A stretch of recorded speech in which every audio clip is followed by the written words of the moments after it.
Donald Trump ইরানে মার খাইল, এত মার খাওয়ার পরেও লজ্জা হয় নাই। ওগো আমার ভাইরা, ওরা যদি শিক্ষা নিত তাইলে অন্তত ফিলিস্তিনের সাথে, ইরানের সাথে, লেবাননের সাথে এমন আচরণ করার দুঃসাহস করতো না। বলেন ঠিক কিনা? ইরানবাসী তারা প্রমাণ করে দিয়েছে বাতিলের কাছে কোনো মাথা নত হবে না। প্রেসিডেন্ট সুদ্ধা গোটা দেশের মানুষ, নারী এবং পুরুষ, তারা শহীদ হওয়ার জন্য প্রস্তুত হয়ে গেছে। আমরা শহীদ হতে চাই, আমরা জীবন বিলিয়ে দিতে চাই, কিন্তু আমেরিকার অধ্যত্ববাদীদের কাছে আর ওই ইসরায়েলের নেতানিয়াহুর কাছে মাথা নত হবে না। আয়াতুল্লাহ আলী খামেনি রাহিমাহুল্লাহ তিনি শহীদ হয়ে প্রমাণ করে দিয়েছেন বাতিলের কাছে মাথা নত হবে না, প্রয়োজনে শহীদ হয়ে জান্নাতটা অর্জন করে নেব। ওগো আমার ভাইয়েরা, যদি এমন করে মুসলমানেরা শহীদের জন্য প্রস্তুত হয়ে যায়, তাইলে আমেরিকার খবরদারি আর এই জমিনে থাকবে না। কিন্তু মুসলমানেরা আজকে এতটাই অলস, তাদের দেখা যায় চায়ের দোকানে, তাদের দেখা যায় সিনেমার আড্ডায়, তাদের দেখা যায় দেশ যখন বড্ড বিপদে পড়ে যায়, হামের টিকা নিয়ে টানাটানি, তখন আবার অনেকেই সিনেমা দেখতে যায়, সেইগুলো আবার সাক্ষাৎকারও দেয়, আছে না নাই? সিনেমা হলে পরিবারে নিয়ে সিনেমা দেখতে যায়। ওগো আমার ভাইরা, এইগুলো করা যাবে না মুসলমান হিসাবে। এমন অবসর কাটানোর সুযোগ নাই। কবি নজরুল বলেছেন, ঘুমের ঘরে কেটেছে ফজর, তখন জাগনি যখন জহর, হেলাই ফেলাই কেটেছে আছর, মাগরিবের ওই শুনিয়া যান, এশার জামাতে হওরে শামিল, এখনো এসাতে আছে স্থান, বাজিছে আমামা বাধরে দামামা, শির উঁচু করি মুসলমান, দাওয়াত এসেছে নয়া জামানার, ভাঙা কিল্লায় ওড়ে নিশান। আমরা ঘুমের ঘরে ফজর কাটিয়ে দিলাম, তখনও জাগলাম না যখন মুয়াজ্জিন জোহরের আজান দিয়েছে। আর আমাদের গ্রাম বোর্ডের আড্ডায়, তাসের আড্ডায়, সিনেমার আড্ডায়, চায়ের দোকানের আড্ডায় আসর কেটে গেল, মাগরিবের আজান কানে ভেসে আসলো, ইশার জামাতের ওয়াক্ত এখনো বাকি রে। ওগো মুসলমান, যদি ইশার জামাতে শামিল হওয়া যায় তাইলে এখনো কুল রক্ষা হবে, আর যদি শামিল না হওয়া যায় তাইলে কিন্তু জাত গেল বলো এ কোন আজব কারখানা, জাত গেল বলো।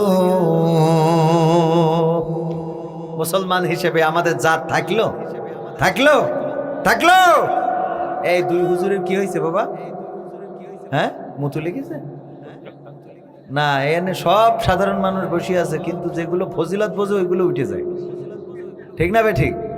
যারা ফজিলত বোঝে বলে ওরা উঠে যায়। খেয়াল করে দেখবেন আপনার, ওই যে আমি প্রায়ই বলি, মসজিদে থাকবেন, ইতেকাফের বয়ান করা ইমাম সাহেব মসজিদে ইতেকাফে বসেন, খেয়াল করে দেখবেন 100টার মধ্যে 98টা 99টা পাবেন মসজিদের ইমাম। ওরে বাবা, গোটা রমজান জুড়ে ইতেকাফের বয়ান, ইতেকাফে বসলি গুনাহ মাফ হয়ে যাবে, একেবারে চাঁদ উঠার দিন বেরোবেন আপনি, নিষ্পাপ হয়ে বেরোবেন, সব বললে হুজুর দেখো মার্কা মেরি বেড়াচ্ছে। ঠিক না বে ঠিক? তার মানে হয় ওর এইটার প্রতি বিশ্বাস নেই, আর তা না হলে ওর টিকিট মিকিট সব কাটা আছে, ওরা চিন্তা নেই। ঠিক না বে ঠিক? হয় ওর এই ওয়াজের প্রতি বিশ্বাস নেই, ও ওয়াজই করে কিন্তু বিশ্বাস নাই, আর তা না হইলে ওর সবকিছু নিষ্পাপ, ও একেবারে নিষ্পাপ, বেগুনা মাসুম, ওর বসা লাগবে না, ও মরি যাবে, জান্নাত এমনি ওর কবরের কাছে এসে বসে থাকবে। তাছাড়া তো আমি খুঁজে পেলাম না কিছু। বেশিরভাগ ক্ষেত্রে আমাদের এই সমস্যা। আমার আজকেও দেখলাম এই পোস্টারটা পোস্ট করেছি, একজন লিখেছে, হুজুর আপনার কাছে জানতে চাই, আমার খুব একটা মনের ইচ্ছা, মনের শখ, আমার ফেসবুকের পোস্টেও দেখবেন লিখেছে, আমার জানার খুব ইচ্ছা, আপনি আন্তর্জাতিক খ্যাতি সম্পন্ন বক্তা কেমনে হইলেন? আচ্ছা, এই মাহফিল কমিটি এখানে উপস্থিত আছে, বলতে পারবে যে আমি আমার নামের কোনো টাইটেলে কিছু লিখতে বলছি? সাক্ষী আছে। আমি বলি কি, শুধু কবির বিন সামাদ এতটুকু লিখবেন। আল্লাহ নবী সাল্লাল্লাহু আলাইহি সাল্লামের যত সাহাবী আছে, কারণ নামের আগে পরে কোনো আজহারি, মাদানি, সুদানি আছে? কথা কয় না। মাক্কি, আল বাংলাদেশি, আল বাগেরহাটি নাই তো? এত লাগবে কেন? সব নামের শেষে এই কার কথা বলবো, সেই ইব্রাহিম খলিল ফারুকি লাগাই ফেলেছে। এই যে ফারুক ভাই, ওখানে কি মারতে হয়েছে? ফারুকি কেন? তার নাম ফারুকি না, কিন্তু খেয়াল করে দেখি, তার নাম হয় আছে ইব্রাহিম খলিল ফারুক। হ্যাঁ, এখানে কি মারতে হয়েছে? কি মারতে হবে? কেউ দরকারটা একটা আল জিহাদি, কবির বিন সামাদ জিহাদি, অথচ কোনোদিন ওর রাস্তায় মিছিল করতে দেখা গেল না। ও কোনোদিন কোনো জায়গায় বাড়িও খাইল না, মাথায় একটা কাটার দাগও নেই, কোনটি একটা সিলাই পড়লো না। কিসের জিহাদি? আমি আন্তর্জাতিক খ্যাতি সম্পন্ন বক্তা, এটা লিখবেন না। যদি লেখেনি, লিখবেন আন্তর্জাতিক ক্ষতি সম্পন্ন বক্তা। এটা লিখলে আমার সাথে যায়, কারণ আমি অনেকেরই ক্ষতি করেছি। হ্যাঁ, আন্তর্জাতিক কি সম্পন্ন? ক্ষতি সম্পন্ন। কারণ আমার এক মাওলানা বলতেছে, ভাই আপনারে মাইনসে যে এই যে দাওয়াত দেয়, মাইনসে কয় প্রশ্ন করে, তো সে বড় শিক্ষিত মিক্ষিত না, মাওলানা মুহাদ্দিস মুফতি কিছু না, তাই এত দাওয়াত দেয়। এটা হইল, আমি বললাম আপনি তো মাওলানা, আপনি বিষ খেয়ে মরে যেতে পারেন, কারণ আপনার দাওয়াত দেয় না, আমি না হইও আমার দাওয়াত দেয়, আপনার তো মরি যাওয়া উচিত। তো এই জন্য আমি ক্ষতি সম্পন্ন। কি সম্পন্ন? কারণ এত মাওলানা মুফতি মুহাদ্দিস আছে, তারপর আপনারা আমার মতো মানুষের এই নিয়ে বসাই দেন, তাহলে আমি ক্ষতি সম্পন্ন না? এই জন্য এখন থেকে দেবেন আন্তর্জাতিক ক্ষতি সম্পন্ন। মনে থাকবে তো? এটা দেবেন, এটাই বাস্তবতা। আমি এইগুলো থেকে মুক্ত থাকতে চাই। কেন? পরকালের ময়দানে যেদিন দাঁড়াবো অসহায় নিঃস্ব, পরনে কাপড় থাকবে না, এই উলঙ্গ ন্যাংটা হয়ে পরকালে দাঁড়াইতে হবে। আমি কবরে যাওয়ার পরে, আমার কবরে যখন যাব, ওই প্রাইভেট গাড়িটা আমি যদি এখন যাওয়ার পথে অ্যাক্সিডেন্ট করি, মারা যায়। এই কয়েকদিন আগেই আপনাদের এই রোডে অ্যাক্সিডেন্ট করলাম, পটুয়াখালীতে আসার পথে, বাউফল থেকে আসার পথে, ওই এনে মেরি দিলাম এক ইজি বাইকে, ও যেই মেরি দিলে আর এক গাছে, তিনজন ব্লাডিং, কেউ পাতালে কেউ হাসপাতালে।